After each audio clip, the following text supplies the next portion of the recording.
In today's video, I'm going to be discussing a 30% crash in the housing market and how some strategists are suggesting this is likely coming. I want to share with you the logic behind this potential 30% crash and how they're actually onto something, and I do agree with a lot of what they're saying. I don't know about 30%, but I do think prices easily could come down for the reasons that they're laying out here. And again, I have all that information for you here in the video. With that being said, let's get into it and discuss what's going on. First off, thank you so much for liking and sharing this video with those buttons right down below. I really do appreciate it. Thank you so much for your support. Also, if you haven't done so yet, make sure to subscribe down below as well. Again, totally free to do so with the subscribe button. Thank you. Really appreciate it. All right, so let's get into it and talk about this. And again, I don't know about a 30% crash. That seems like, honestly, in my opinion, quite a bit, but I could easily see 10, 15, maybe 20% in some select markets around the country. But let me share with you exactly what's going on. Now, the situation that we're dealing with right now in housing and the real estate market is very different than the market we saw back in 2007, 2008, 2009, and when we saw the whole massive subprime bubble boom and bust. That whole situation happened. That was because of a whole different issue. Let me just give you a really quick description of what happened then. So back in 2007, 2008, 2009, when we saw the whole major real estate crash happen then, basically what was happening is people that were basically not able to afford a house were getting approved for basically everything and anything at that time, and they were going out and basically getting set up for failure immediately upon the purchase of a home. They couldn't afford it from day one, and then they were allowed to buy this house, and then basically they foreclosed, and we saw massive foreclosures. We saw a lot of people losing their homes. It was basically because there was a lot of holes in the whole lending department, let's just say that much, right? And a lot of people that should not have been buying houses were buying houses, and then they lost the houses, and that's what basically brought the whole thing down, okay?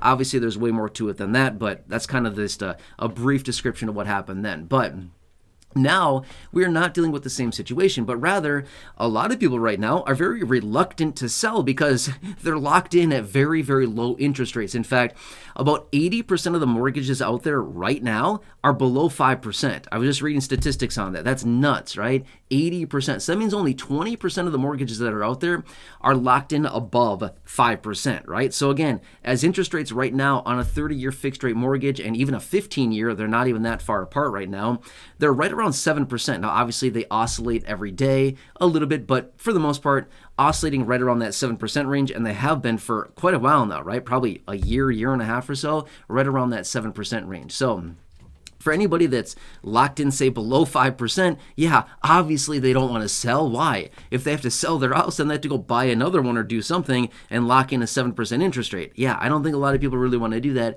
especially when they're locked in at, say, 3.5%, 3%, sub 3%, or maybe even 4%, right? That'd be a huge change in the amount of payment and things like that. So, but here is one situation, and again, this is what the strategists are now suggesting, and like I said, I actually agree with a lot of this, but I don't know about the 30% number. But here's what they're suggesting is that because of rapidly rising cost of living, because it's costing so much to live right now with rapidly rising inflation, we see prices on everything going up: energy, food, clothing, transportation, vehicles, housing. Again, another thing too, someone that owns a house, you probably noticed this as well. What has been going on with your insurance premiums over the last couple of years? They're going up massively, like huge premiums increases because insurance providers are increasing premiums massively. This is increasing monthly payment amounts by a lot, like a lot, hundreds of dollars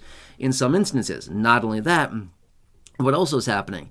Because the real estate market has gone up so much over the last couple of years here, we've seen valuations increase, right? Say a $200,000 house, say 5 years ago, could easily be worth $250, $280, maybe even $300 in some markets these days, right? My point is, with rapidly rising valuations, what are we also seeing with that? Well, you know, right? Yeah, property tax values are also going up, so therefore they hose you on property taxes as well. So those are going up a lot as well, and they're also adding that to the monthly payment. Now, let me just digress for a second here.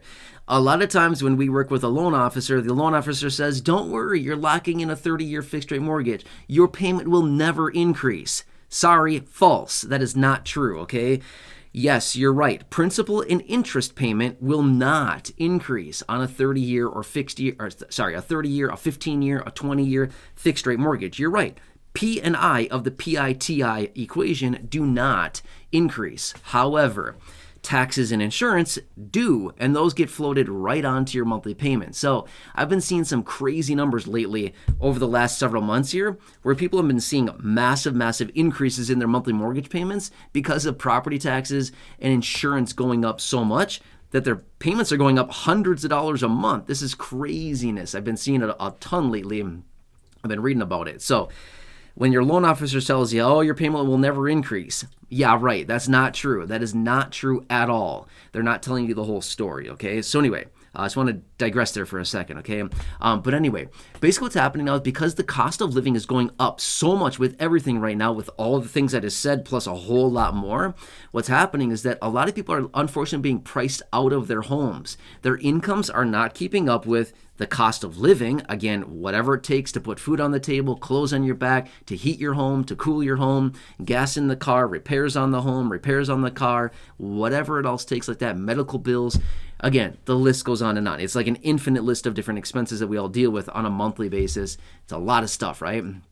So what this is causing is a lot of people are maybe not able to afford their mortgage payment anymore because even though they're locked in at a very low interest rate on their mortgage, 3.5%, 4%, whatever it happens to be, yes, they're locked in very low, but because of all the other ancillary expenses in their life, they can't afford their mortgages anymore. So a lot of people are unfortunately going to be forced to sell their homes. Well, guess what?